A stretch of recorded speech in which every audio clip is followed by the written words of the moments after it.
Hello guys, welcome back to my channel Ambika blog. আশা করি তোমরা ভালো আছো, আমিও খুব ভালো আছি। তো আজকে সবাইকে জানাই শুভ রথযাত্রা। জানি রথযাত্রার দিনে ভিডিওটা দেখতে পারবে না, পরের দিন বা দুদিন বাদ দেখতে পাবে। তো আজকে আমি একটা নতুন রেসিপি নিয়ে এসেছি চিকেনের। তো আজকে রথযাত্রা উপলক্ষে আমি আজকে চিকেন রান্না করব, তো তোমাদের সাথে সেটাই শেয়ার করব। তো তোমরা ভিডিওটা দেখতে থাকো। কড়াইয়ে তেল দিয়ে দিয়েছি, তেল পুরোপুরিভাবে চলে এসছে। এখন আমি আলুগুলো দিয়ে দেবো।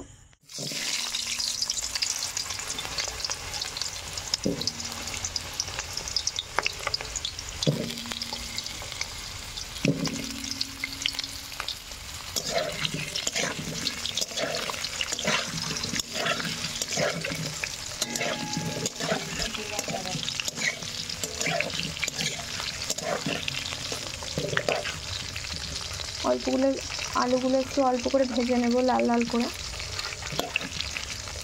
তো আলুগুলো এখন আমি নুন হলুদ দিয়ে লাল লাল করে ভেজে তুলে রাখবো। তো আমি এখানে নুন দিয়ে দিচ্ছি প্রথমে, অল্প পরিমাণ হলুদও দিয়ে দিলাম। তো এরপর ভালোভাবে ভেজে নিয়ে আলুগুলোকে তুলে নেব।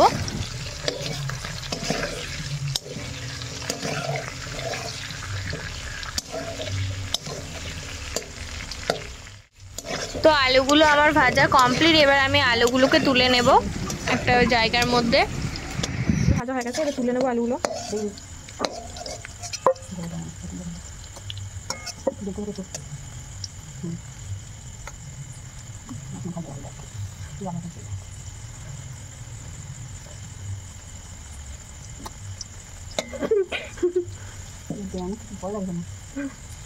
উল্টে গেলে উল্টোনোই খাবে।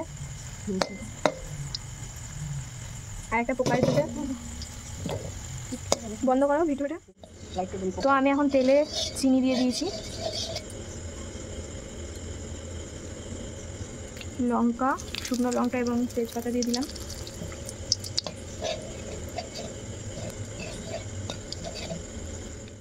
আমি এখন পেঁয়াজ দিয়ে দেবো।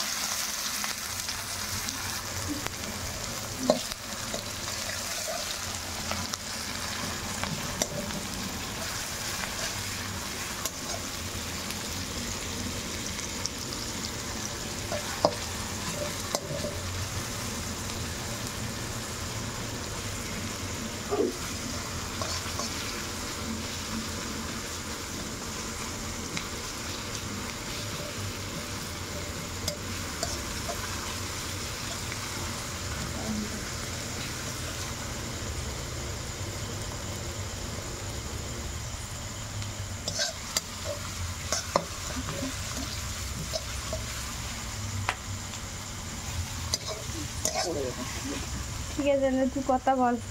আমি বন্ধ কর। পেঁয়াজগুলো এখন লাল লাল করে একটু ভেজে নেবো। তারপর আদা রসুন কাঁচা লঙ্কার পেস্টটা দিয়ে দেবো।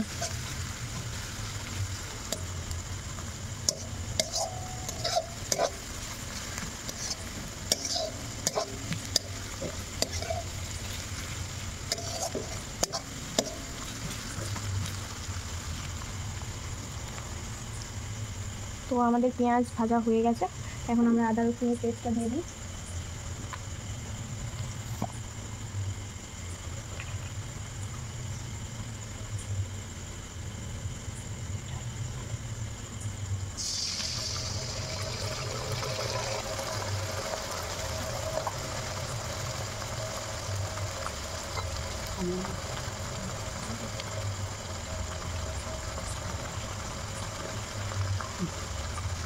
কিছু বললে জোর করেই বলবি। হাতে ভাল লাগবে, ভাল লাগবে। কি করা যাবে? এই সমস্যা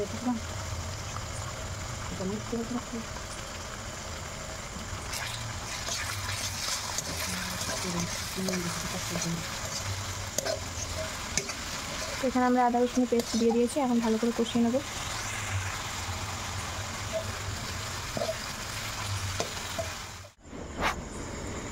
তো এখন আমি এখানে হলুদ গুঁড়ো, ধনে গুঁড়ো এবং জিরে গুঁড়ো দিয়ে দিচ্ছি।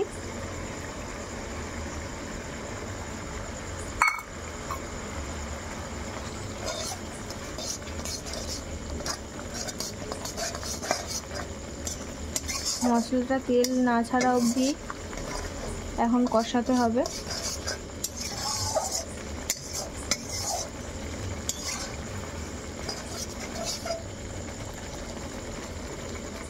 মাংসটা তো দই মাখিয়ে নিলাম, এখন মাংসটা দিয়ে দেবো কড়াইতে।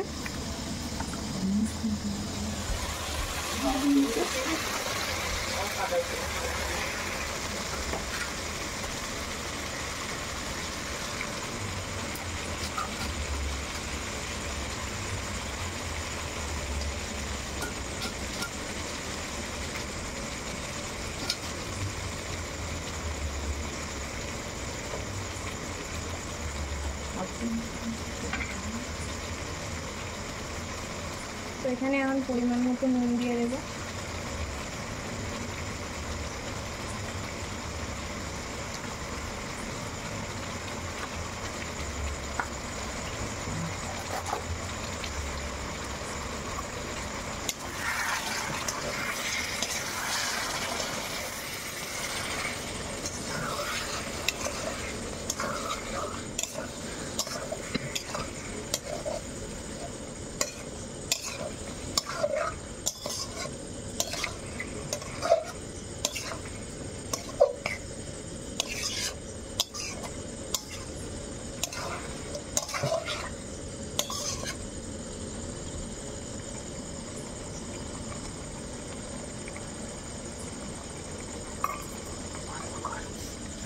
বন্ধ কর।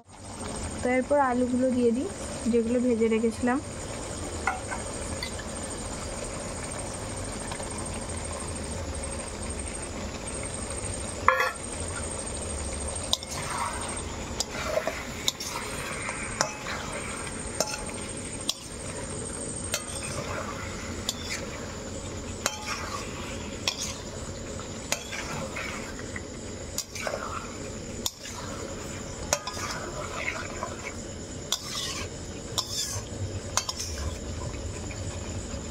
তো মাংসটা একটু কষিয়ে নিই ভালোভাবে, একটু দাঁড়াও নিলে হবে না।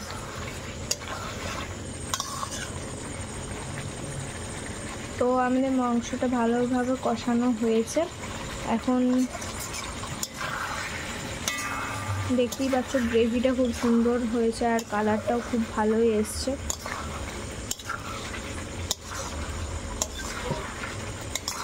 তো আমরা এখন সামান্য জল দিয়ে দেব।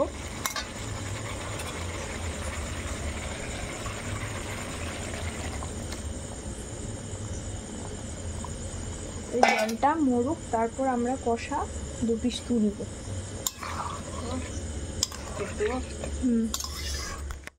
তো আমাদের মশলা কষানো প্রায় হয়ে গেছে।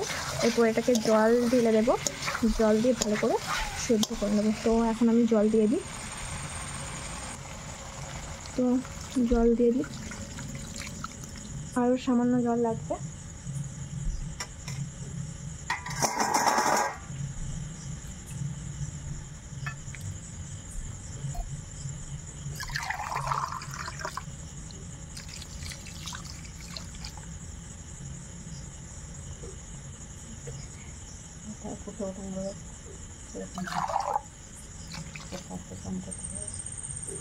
তো এখন জল দিয়ে দিচ্ছি, একদম ভালোভাবে সিদ্ধ হয়ে যাক।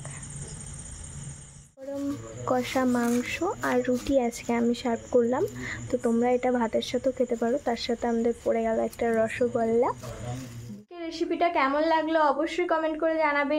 তো নতুন কোনো রেসিপি নিয়ে আবার তোমাদের সাথে দেখা হবে। ভিডিওটা এখানে শেষ করলাম, দেখা হচ্ছে নতুন কোনো ভিডিও নিয়ে। ততক্ষণের জন্য টাটা, ভালো থেকে সুস্থ থেকে।